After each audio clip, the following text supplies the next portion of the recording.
Dans ma précédente vidéo, je m'étais arrêté sur les paradoxes de ceux qui adulent les Frantz Fanon, Mongo Betty et tous les autres, tout en s'en prenant aux couples interraciaux ou aux progénitures de ces unions. Et chose assez paradoxale et carrément poilante, certaines de ces personnes se définissent comme des panafricanistes. Et à ce sujet, le père même du panafricanisme, Henry Sylvester Williams, était l'époux en fait d'Agnès Powell. Vous savez, c'était une femme blanche qui était bien avant nous tous et aujourd'hui une antiraciste et anti-impérialiste endurcie. Elle a épousé Henry Sylvester Williams malgré le refus de son père, un capitaine de l'armée anglaise. Elle a ignoré donc toutes les objections de son père et a épousé Williams en 1898. Ils ont eu comme ça 5 enfants les amis, et la même femme l'a encouragé et conseillé dans ses actions qui ont fait de lui le premier avocat noir défendant les afrodescendants dans les tribunaux en Grande-Bretagne. Sachez d'ailleurs qu'il a été le premier noir à être élu dans un conseil d'arrondissement anglais avant d'être révoqué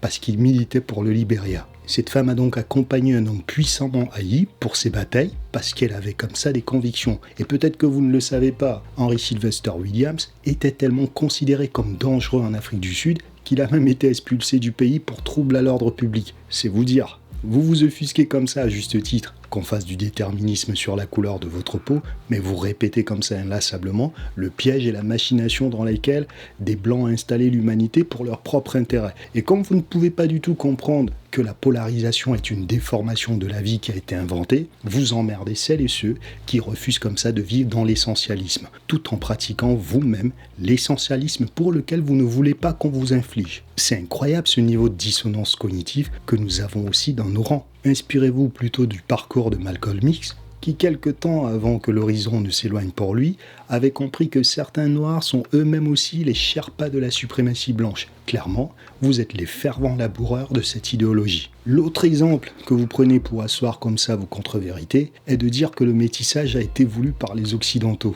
Et pour étayer votre ignorance, vous prenez l'exemple du Brésil. Mais ça, c'est un mensonge bien trop raconté par des créateurs de contenu peu rigoureux et tentant comme ça de vous transférer leur mal-être ou leur dystopie. Mais puisque vous aimez qu'on vous berce dans la complaisance et l'ignorance, sachez que moi, je refuse ces attitudes. Je vais donc rectifier ce mensonge bien trop répété en vous disant ceci. En réalité, au Brésil, il n'y a jamais eu de volonté politique favorisant le métissage. Jamais. C'était plutôt tout le contraire. Les Européens qui se sont installés là-bas considéraient qu'une population non blanche était problématique pour leur développement futur. Résultat, les fonctionnaires brésiliens dès 1930 ont plutôt encouragé l'immigration européenne tout en bloquant l'immigration africaine et asiatique. Et vous savez pourquoi ? Parce que contrairement aux États-Unis ou à l'Afrique du Sud où il y avait comme ça des lois justifiant la ségrégation ou l'apartheid, il n'y a pas eu de loi ou de politique spécifique de la race au Brésil. Sachez d'ailleurs que ce pays a été le plus grand importateur d'esclaves africains et qu'il avait comme ça une densité d'esclaves 7 fois supérieure à celle des États-Unis. Ça veut donc dire que l'ampleur du métissage résulta en grande partie d'une masculinité bien trop élevée parmi les colons et les esclavagistes qui s'autorisaient en fait tout. Par conséquent, ils avaient plus souvent accès à des Africaines, des indigènes ou des mulâtres. C'est ça qui en fait que le métissage était devenu courant dans cet hémisphère et non parce qu'on a mis en place une loi favorisant le métissage. Il n'y a donc aucun pays au monde où le métissage était une stratégie ou un programme politique encouragé. Ça, il faut bien que vous le compreniez. Par contre, là où je vais vous rejoindre, c'est qu'il y a eu par exemple des progressistes qui ont cru gauchement que nous mélanger réduira en fait le racisme. Ce qui est une bêtise abyssale. Ce n'est pas parce que vous avez désormais une bagnole blanche à la place d'une bagnole rouge que vous n'allez plus faire d'accident. C'est vous rééduquer en matière de conduite qui est le plus important. La preuve, le Brésil est lui-même le pays le plus métissé au monde, mais c'est un des pays où le racisme y est particulièrement prégnant. Et malgré le fait que c'est un pays où les Noirs et les Métis sont majoritaires à hauteur de 55% de la population totale, ils ne représentent qu'une poignée de décideurs ultra ridicules. Et quand vous regardez tous les présidents qui se sont d'ailleurs succédés dans ce pays-là, ils sont 38. Il n'y a aucun noir ou métis là-dedans. Le métissage n'est donc pas la panacée, il ne nous inocule pas du tout le sérum contre le racisme. Les gens qui parlent donc en répétant comme ça à tue-tête des mots comme métisseurs sont au pire des ignorants ou au mieux des commerciaux de la suprématie blanche qui s'ignorent. Les Black Codes, qui sont des lois qui ont existé durant la période Jim Crow aux États-Unis, sont assez claires. Priorité à l'intégrité des races et surtout pas de mélange de races pour préserver les blancs. D'accord ? Et c'est d'ailleurs parce qu'il y avait des lois qui interdisaient les rencontres intercommunautaires que les États-Unis ont, de manière historique et culturelle, été un des pays où chaque communauté vivait comme ça, séparée l'une de l'autre. Et vous, sans tenir compte de cette réalité historique américaine, vous répétez les mêmes paramètres en perdant de vue cette ignoble particularité américaine. Sachez d'ailleurs que c'est récemment, au début des années 2000, que le terme métis a été intégré dans les recensements états-uniens. Et vous savez d'ailleurs ce qu'on découvre de plus en plus à travers ces recensements? Que les États-Unis ont énormément de métis. Cette info que je viens de vous donner là va vous mettre sûrement dans des états effroyables. Je vous vois déjà là, en train de suer. Non, sérieusement, je suis favorable à l'élévation de ma communauté, mais pas en voulant mimer les structures racistes inventées par des Blancs. Je vais d'ailleurs reprendre une réflexion d'Audre Lorde pour que vous compreniez bien ce que je défends. Audre Lorde disait globalement qu'utiliser les mêmes idées racistes que nos bourreaux revient en fait à essayer de démanteler la maison du maître en utilisant les mêmes outils racistes qu'il a employés contre nous pour nous les infliger.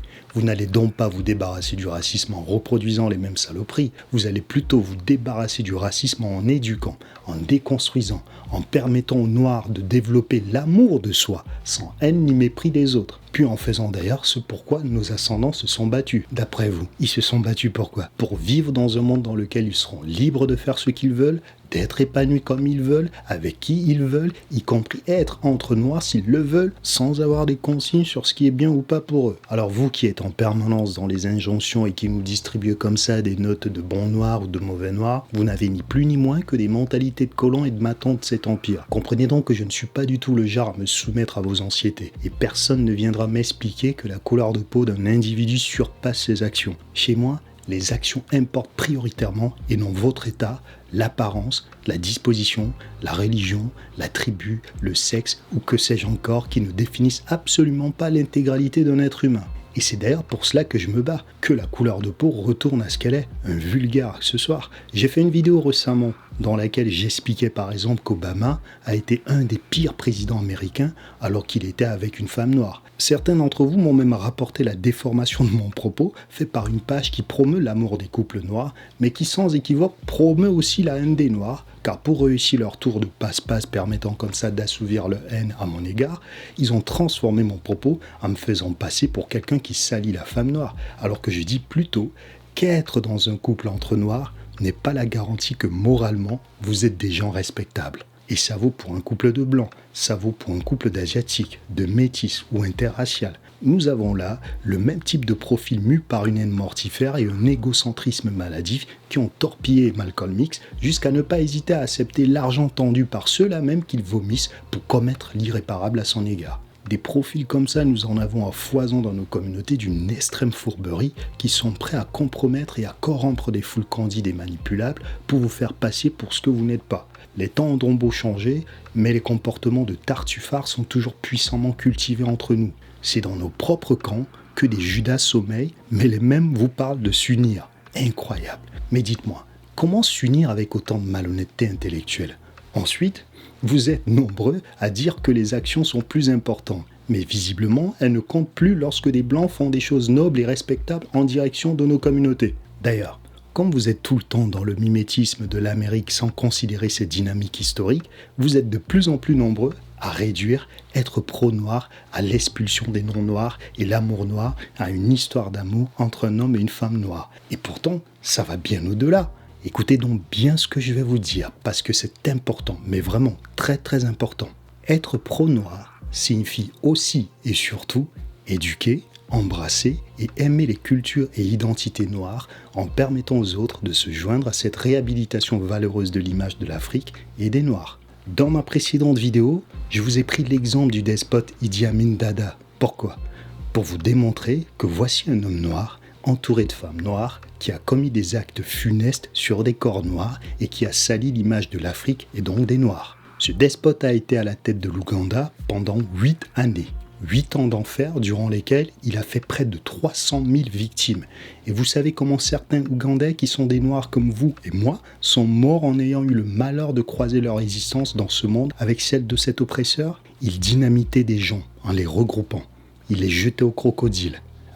Il les brûlait vivants, fusillait, noyait, étouffaient, égorgeaient, écrasaient des gens sous des chars, faisaient venir comme ça des massues pour les pulvériser. Et dans toute cette créativité mortifère abjecte, vous savez ce qu'il a dit dans une interview alors qu'il était en exil en Arabie Saoudite? Il a dit qu'il n'avait aucun regret, si ce n'est qu'il regrettait cette époque. Cet homme, fût-il marié avec des ribambelles de femmes noires, a donc tué et piétiné les vies de beaucoup de noirs. Pour vous, c'est être pro-noir ça? Pour vous, c'est l'amour noir ça? Lorsqu'Obama accompagnait comme ça les funestes actions de Sarkozy en Afrique, il est pro-noir et pratiquait pourtant le Black Love. Regardez même le peu d'amour que nous avons pour nous-mêmes. Et quand nous avons des gens qui font des choses puissantes pour rehausser notre humanité comme moi et d'autres, vous les torpillez parce qu'ils ne correspondent pas du tout au noir illusoire que vous avez comme ça dans votre tête. Alors sortir avec une personne qui a le même phénotype que vous n'est pas automatiquement suffisant pour prétendre que vous êtes pro-noir, car vous pouvez être dans une relation intime avec un partenaire noir qui est toxique et qui n'est pas du tout un refuge pour vous, il faut le savoir. Or, chaque noir dans ce paradigme culturel, et même en Afrique, au vu de l'histoire dramatique que nous avons traversée depuis des siècles, se doit de construire sa vie avec des êtres bienveillants et sensibles à son humanité. Mais regardez un peu toutes les irascibilités que nous avons entre nous, alors que nous venons de loin et que nous devons être les champions de l'excellence morale pour triompher. Nous nous mettons comme ça des bâtons dans les roues, la jalousie qui est une émotion bien entendu humaine, atteint parfois entre nous des niveaux de morbidité écœurants. Alors on ne va pas du tout se raconter des cracks. Nous connaissons tous des histoires d'hommes ou de femmes noirs qui sont des sadiques, des imposteurs, des bourreaux ou des agents d'exécution dangereux dans nos rangs. Dites-moi, pourquoi c'est si compliqué pour vous de comprendre ce que je défends ou dis? Pourquoi vous êtes prêt à accepter l'ignominie alors qu'il s'agit d'être dans l'excellence prioritairement dans nos actions? Mais plutôt que bien comprendre ce que je vous dis, vous voulez m'enfermer dans vos visions étriquées de la vie alors que je vous parle même plutôt d'amour incontestable. C'est terrible. Autre exemple, j'ai déjà vu des couples afro dans lesquels l'homme ou la femme était sourd sur la réalité ou l'expérience du racisme rapporté par l'autre partenaire noir. J'ai déjà vu des noirs ignorants au même titre que des blancs sur cette réalité sociale qu'est le racisme et qui, bien entendu, impose aussi un travail émotionnel supplémentaire ou une charge mentale additionnelle importante à leur partenaire noir. On n'est donc pas forcément à l'abri parce qu'on est dans un couple entre noirs. Ça, il faut que vous le compreniez. Exactement comme ça peut arriver dans un couple interracial dans lequel l'un des conjoints est un ignorant. Maintenant que je dis ça, j'aimerais que vous compreniez une chose que je sais pertinemment. En Occident, les femmes noires sont au plus bas de l'échelle lorsqu'on parle d'attirance ou d'attraction. Elles sont calomniées, maltraitées ou dévalorisées et dans certaines situations, elles sont même violées, battues, pas crues et rejetées. Bien entendu que c'est ignoble et injuste et je suis le premier à le déplorer. J'ai défendu des femmes noires dans toutes les situations où il fallait les majorer ou les surélever. Je suis sorti avec des femmes noires, avec certaines j'ai eu de très belles histoires d'amour, avec d'autres malheureusement non. Les femmes noires m'attirent donc tout autant que n'importe quelle autre femme parce que je suis un sapiosexuel, non pas parce que je suis un taré de la race. Je vais même vous dire, j'ai deux phénotypes qui m'attirent particulièrement. Les femmes noires très noires et les rousses cachées d'aspirine. Je ne devrais pas parler de ma vie personnelle, mais certains d'entre vous sont tellement toxiques que je vais même vous faire une confidence. Je n'ai pas choisi ma conjointe parce qu'elle était blanche ou parce qu'elle était noire. J'ai choisi ma conjointe parce que c'est elle qui a affecté mon cœur. Et vous savez quoi? Elle n'est ni cachée d'aspirine, ni rousse. Elle est juste la personne qui m'a touché. Et cette personne pouvait être noire ou verte, c'est tombé sur elle, c'est tout. Ensuite, j'aime ma fille, non pas parce qu'elle est métisse, mais parce qu'elle est ma fille, bordel. Et parce qu'elle est le résultat d'une relation humaine et amoureuse. Et là encore, je vais vous dire quelque chose. Je lui dis tous les jours qu'elle a de beaux cheveux épais et crépus qui font d'elle comme ça une créature unique que la nature ou Dieu a voulu qu'elle soit. Mais lorsque vous me voyez publier des photos de ma famille, vous vous mettez à ronchonner comme des envoûtés qui se sentent mal lorsqu'ils voient le bonheur. C'est incroyable. Méfiez-vous donc de toute la nocivité que vous renvoyez. Ces attitudes toxiques ne sont pas avantageuses pour des hommes ou des femmes noires qui sont déjà tellement dévalués dans cette société. Posez-vous d'ailleurs la question de savoir quelle image vous renvoyez à une enfant qui voit que les êtres qui méprisent le bien-être de sa famille sont des noirs. Nous n'avons pas suffisamment une image dégradée pour montrer encore combien nous pouvons être cruels entre nous. Dieu merci, j'ai appris la nuance à ma fille. Je lui ai appris à ne pas essentialiser, mais plutôt à vous voir tel que vous êtes par vos actions. Les fameuses actions dont je vous parle depuis ma première vidéo, et non pas vos apparences. D'ailleurs, j'aimerais vraiment que vous compreniez que la couleur de peau est un piège adulé par les Occidentaux qui permet comme ça de maintenir l'hégémonie blanche sur le reste de l'humanité. Comment se fait-il que vous n'arrivez pas à voir l'immensité de cette ingénierie sociale qui fait qu'on est toujours prisonnier de leur monde, alors qu'en décentrant en fait tout ceci vers nos actions, nous serons même en mesure comme ça de voir les impostures si faciles qu'on nous a déjà vendues parmi nous-mêmes. Et pour revenir aux femmes noires, est-ce que c'est ma faute si cette société n'est pas avenante avec elles? Non. Est-ce que je fais ma part pour transmettre une image flatteuse de la femme noire? Oh que oui. Est-ce que les femmes qui se sont permis de venir en fait poser des commentaires nocifs sous ma publication sont des femmes qui sont en train de renvoyer une image joyeuse de la femme noire? Eh ben non. Ça passe donc par des narrations élogieuses. Ça passe par des renforcements positifs. Tenez par exemple, je suis photographe, vous savez. Eh bien, lorsque je prends une femme noire en photo, je veux en permanence la magnifier. Quand je vous dis que vous êtes des reines, je le pense jusqu'au fond de mes tripes, parce que je suis d'ailleurs sorti du ventre d'une femme noire, et que j'ai des sœurs noires. Et au vu des torpeurs que vous subissiez dans cette société, il faut être complètement starbé ou délavé du cerveau pour ne pas être attentionné à votre égard. J'ai fait une vidéo il n'y a pas longtemps dans laquelle je parlais d'Ahmed Silla, un humoriste en France, et dans cette vidéo-là, j'ai pris position pour les femmes noires. Et malgré tous les obstacles que certains d'entre vous croisent, beaucoup d'entre vous restent souriantes, font des choses magiques, construisent des choses respectables autour d'elles. Ça mérite qu'on vous appelle des reines. Mais là aussi, on va pas du tout se raconter des cracks. Toutes les femmes noires ne militent pas dans cette restitution d'une image respectable. Et d'ailleurs, toutes les femmes noires ne sont pas respectables comme toutes les femmes blanches ou que sais-je encore. Et je vais aussi le dire, tous les hommes noirs ne sont pas non plus les ennemis des femmes noires, y compris ceux qui ne sont pas avec des femmes noires. Alors faites très attention lorsque vous choisissez vos ennemis. Je vais même d'ailleurs le répéter. Tous les hommes noirs qui ne sont pas avec des femmes noires ne sont pas les ennemis des femmes noires. Et tous les hommes noirs qui sont avec des femmes noires ne sont pas forcément des alliés des femmes noires. Certains d'entre eux rabaissent leurs femmes au lieu de les magnifier. Certains d'entre eux mettent leurs sœurs sur le trottoir pour qu'elles aillent faire comme ça de l'argent pour eux. Certains d'entre eux salissent leurs femmes dans les réseaux sociaux avec parfois vos propres applaudissements. Choisissez donc plutôt d'être avec des personnes qui comprennent vos expériences et qui sont solidaires de vous. Choisissez surtout d'être dans des relations intimes avec des gens avec qui vous serez en sécurité. C'est ça qui est le plus important. Et peu importe qu'on voit une femme ou un homme noir avec un nom noir, saluez plutôt le fait que nous construisons des familles, que nous éduquons des enfants qui seront demain dans l'amour de l'autre.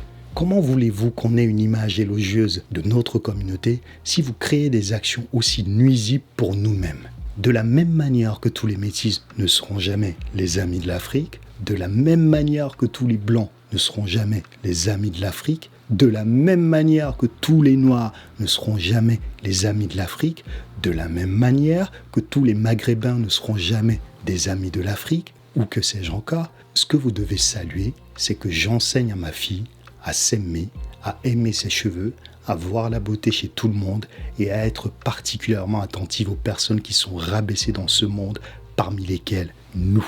Comprenez donc que soutenir la communauté noire en prenant position, en soutenant des commerces détenus par des Noirs, en magnifiant des profils noirs, des familles noires, en faisant des actions positives en direction des Noirs, c'est aussi être pro-noir et dans l'amour noir. Lorsque je fais des vidéos dans lesquelles je dénonce la réalité du racisme dans le monde arabe, je suis pro-noir. Lorsque je fais des contenus à forte valeur ajoutée dans lesquels je vous explique ce que c'est qu'une communauté, comment la rendre puissante, je suis pro-noir. Lorsque je défends l'intégrité des Noirs, je suis pro-noir. On n'est donc pas pro-noir dans l'apparence, on est aussi et surtout pro-noir dans l'attitude. Lorsque vous malmenez une sœur ou un frère, parce que vous aimez bien aussi utiliser ce titre pour vous donner une allure de fraternité, vous êtes en train en fait de piétiner un autre noir. Vous êtes en fait en train de vous engager dans la nuisance, la destruction, la déconsidération. Bref, vous essayez de malmener son existence.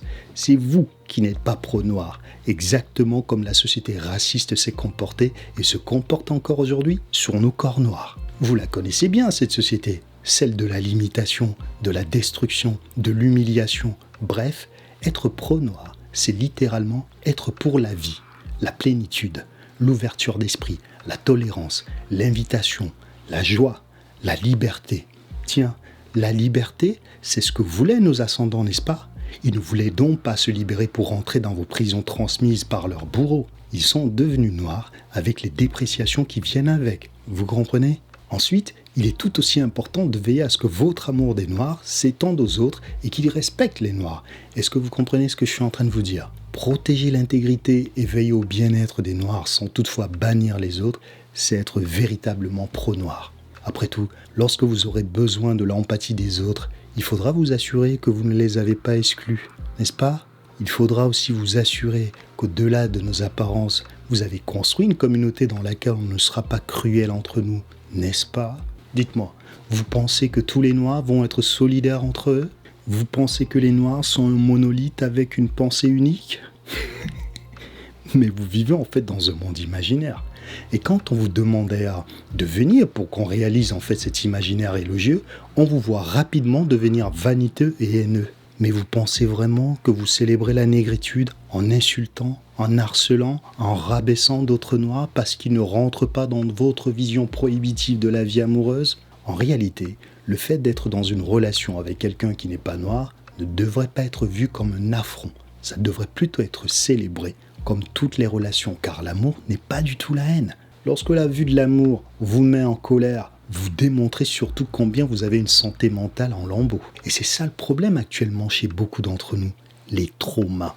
Comptez donc bien vos traumas, car le stress racial, c'est réel. Comptez-les les uns après les autres et allez consulter des thérapeutes. Quittez ces pages haineuses qui déstabilisent vos vibrations pour vous orienter vers des turpitudes sans fin.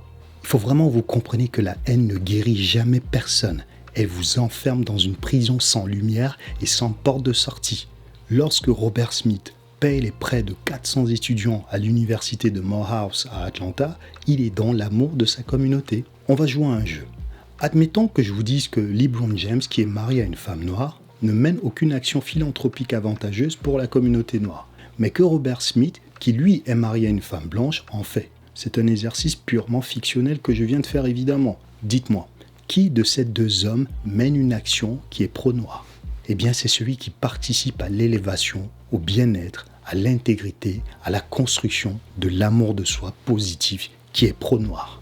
Je ne suis donc pas en train de dire qu'il faut tous se métisser parce que je connais le manichéisme qui bouscule votre cerveau. Je dis surtout que notre principale fierté doit surtout être de voir des Noirs bien articulés, remplissant leurs responsabilités en bonne santé mentale et honorant un homme ou une femme noire ou pas noire. Il ne s'agit donc pas d'être de nombreux Noirs pour pérenniser la race noire, il s'agit d'éduquer des hommes et des femmes de l'horizon qui seront des refuges pour nous dans ce monde. Vous savez, il y a beaucoup d'enfants errants en Afrique. Il y a beaucoup d'enfants dans nos communautés qui grandissent sans avoir des environnements familiaux sains. Nous savons par exemple que nous avons beaucoup de foyers monoparentaux. Ici en Amérique comme ailleurs, certains voient leurs parents faire des allers-retours en prison ou vivre des vies ignobles. Certains découvrent très tôt qu'ils n'auront pas de refuge ni à la maison ni dehors où cette société raciste et sans pitié les attend.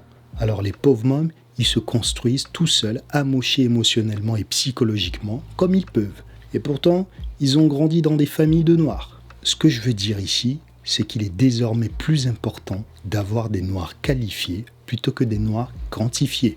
Préservons donc plutôt des valeurs, des qualités qui rendront notre négritude exceptionnelle. Et vous savez ce qui me plaît de plus en plus aujourd'hui? C'est de voir de plus en plus des familles noires comprendre l'importance de transmettre de l'affection et du renforcement positif à leurs enfants noirs. Ces familles-là sont pro-noirs au même titre qu'un noir qui élève un enfant métis en lui transmettant le respect et l'amour de ses semblables noirs. Au même titre qu'un blanc qui élève un enfant blanc dans le respect de l'intégrité des noirs. Au même titre qu'un maghrébin, un arabe, un asiatique non noir qui élève ses enfants dans le respect de la vie d'un noir. Au vu de tout ce qui s'est déjà passé, ou se passe encore sur des corps noirs, c'est aussi ça, être pro-noir et dans l'amour noir. On se retrouve prochainement pour le dernier épisode. D'ici là, activez la cloche, mettez-moi en commentaire ce que vous avez pensé. Tenez-vous, mais vraiment très très loin des pages qui ne sont pas dans votre amour, mais dans la culture et l'exploitation de vos turpitudes. Ce n'est pas en s'embourbant dans les irritants et les sempiternelles injonctions qu'on construit une communauté paisible et accueillante. Comprenne qui voudra.